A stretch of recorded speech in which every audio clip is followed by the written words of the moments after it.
السلام علیکم ورحمۃ اللہ وبرکاتہ۔ امید کرتا ہوں تمام اسلامی بھائی خیریت سے ہوں گے۔ اللہ رب العزت سب کو سلامت رکھے۔ میں آپ حضرات کو جو ہے جمعے کے فضائل بالخصوص خطبے کے اہم مسائل بتانے والا ہوں۔ چند منٹ کے اندر وہ مسائل بتانے والا ہوں جس سے عوام بہت زیادہ ناآشنا ہے اور بے علم ہے، اور خطبے کے مسائل معلوم نہ ہونے کی وجہ سے لوگ جمعے کا بہت بڑا ثواب اپنے ہاتھوں سے کھو دیا کرتے ہیں۔ جمعے کی فضیلت قرآن و حدیث سے ثابت ہے۔ اللہ رب العزت نے جمعے کے دن کے تعلق سے پوری سورہ مبارکہ کلام مقدس شریف کے اندر نازل فرمائی ہے، اور تمام دنوں میں سب سے افضل اور اعلیٰ دن، عظمت والا دن اللہ کے نزدیک جمعے کا دن ہے۔ جمعے کے دن دو گھڑی ایسی بھی ہوا کرتی ہیں جس میں اللہ رب العزت اپنے بندوں کی مانگی ہوئی دعاؤں کو قبول فرماتا ہے۔ حضرات، جو لوگ اہتمام کے ساتھ جمعے کی تیاری کرتے ہیں ان کے تعلق سے رب کریم کے محبوب صلی اللہ تعالیٰ علیہ وسلم نے ارشاد فرمایا، جس نے اچھی طرح وضو کیا پھر جمعے کو آیا اور خطبہ سنا اور چپ رہا، اس کے لیے مغفرت ہو جاتی ہے ان گناہوں کی جو اس جمعے سے لے کر کے اس جمعے کے درمیان ہوئے، یعنی ایک ہفتے کے درمیان کے گناہ اس شخص کے معاف ہو جاتے ہیں۔ لیکن پھر بھی لوگ 5 وقتہ نماز کی طرح جمعے کی نماز میں بھی سستی کرتے ہیں۔ جو لوگ سستی سے جمعے کی نماز کے لیے جاتے ہیں ان کے تعلق سے نبی کریم صلی اللہ تعالیٰ علیہ وسلم نے ارشاد فرمایا کہ میں نے ارادہ کیا کہ ایک شخص کو نماز جمعہ پڑھانے کا حکم دوں، اور جو لوگ جمعے سے پیچھے رہ گئے ہیں ان کے گھروں کو جلا دوں۔ اللہ اکبر کبیرہ۔ اس سے پتہ یہ چلا کہ جمعے میں سستی کرنے کی بہت بڑی وعید بیان فرمائی ہے۔ حضور اکرم صلی اللہ تعالیٰ علیہ وسلم ارشاد فرماتے ہیں، جو 3 جمعہ سستی کی وجہ سے چھوڑ دے اللہ تعالیٰ اس کے دل پر مہر کر دیتا ہے۔ حضرات، دوسری روایت میں ہے، جو 3 جمعہ بلا عذر چھوڑے وہ منافق ہے۔ حضور اکرم صلی اللہ تعالیٰ علیہ وسلم نے فرمایا، جو 3 جمعہ بلا عذر چھوڑ دے وہ منافقوں میں لکھ دیا جاتا ہے۔ ایک روایت میں ہے، جو 3 جمعہ پیدر پہ یعنی لگاتار چھوڑ دے اس نے اسلام کو اپنی پیٹھ کے پیچھے پھینک دیا۔ اللہ اکبر۔ جو لوگ جمعے کی نماز پڑھنے تو جاتے ہیں لیکن خطبے کا ادب نہیں کرتے، ادھر ادھر دیکھتے رہتے ہیں، چلتے پھرتے رہتے ہیں، ان کے تعلق سے شریعت کے کیا احکام ہیں سماعت فرمائیں، اور اس میسیج کو جو ہے اپنے دوست و احباب کے پاس بھی ضرور سینڈ کریں۔ مسئلہ، جو کام نماز کی حالت میں کرنا حرام اور منع ہے، خطبہ ہونے کی حالت میں بھی حرام اور منع ہے۔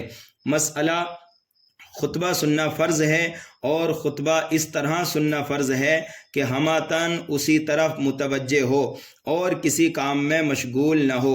سراپا تمام اعضائے بدن اسی طرف متوجہ ہونا واجب ہے۔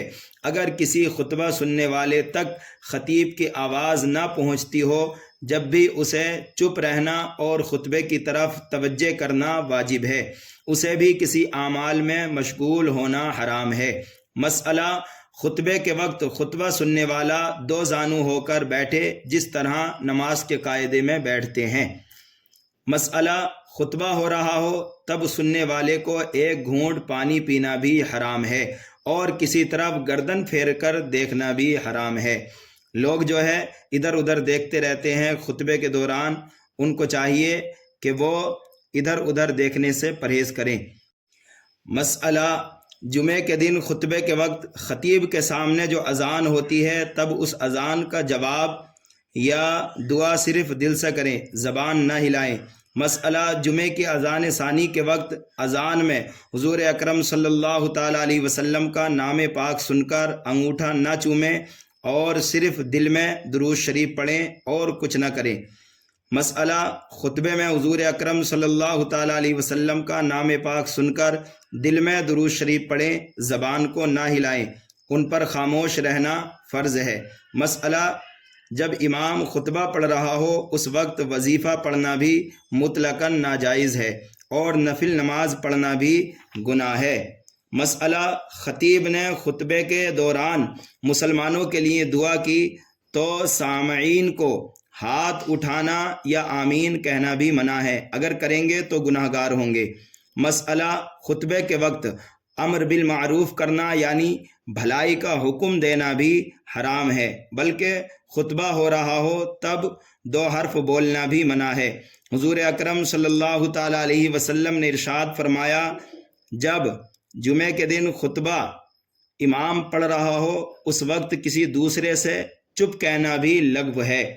حضرت مولا علی رضی اللہ تعالیٰ عنہ فرماتے ہیں کہ آقا کریم صلی اللہ تعالیٰ علیہ وسلم نے ارشاد فرمایا، جو جمعے کے دن اپنے ساتھی سے چپ کہے اس نے لغو کیا یعنی بیکار کیا، اور اس کے لیے جمعے کا کچھ اجر نہیں ہے۔ مسئلہ خطبہ سننے کی حالت میں حرکت کرنا بھی منع ہے، اور خطبہ بلا ضرورت کھڑے ہو کر سننا بھی سنت کے خلاف ہے۔ عوام میں یہ معمول ہو گیا ہے کہ خطیب جب آخری خطبے میں ان لفظوں پر پہنچتا ہے وَلَا ذِكْرُ اللَّهِ تعالی، تو اس کے سنتے ہی لوگ نماز کے لیے کھڑے ہو جاتے ہیں۔ ایسا کرنا حرام ہے کہ ابھی خطبہ ختم نہیں ہوا ہے، چند الفاظ باقی ہیں، اور خطبے کی حالت میں کوئی بھی عمل کرنا حرام ہے۔ پیارے اسلامی بھائیوں، یہ خطبے کے بہت ہی اہم مسائل تھے جن سے عوام ناآشنا ہے۔ آپ حضرات سے گزارش ہے کہ آپ حضرات بھی اس پر عمل کریں اور اس میسیج کو دوسروں کے پاس بھی سینڈ کریں تاکہ ہم خطبے کے مسائل سیکھ لیں اور خطبے کا ادب کر کے جمعے کی فضیلت کو حاصل کر لیں۔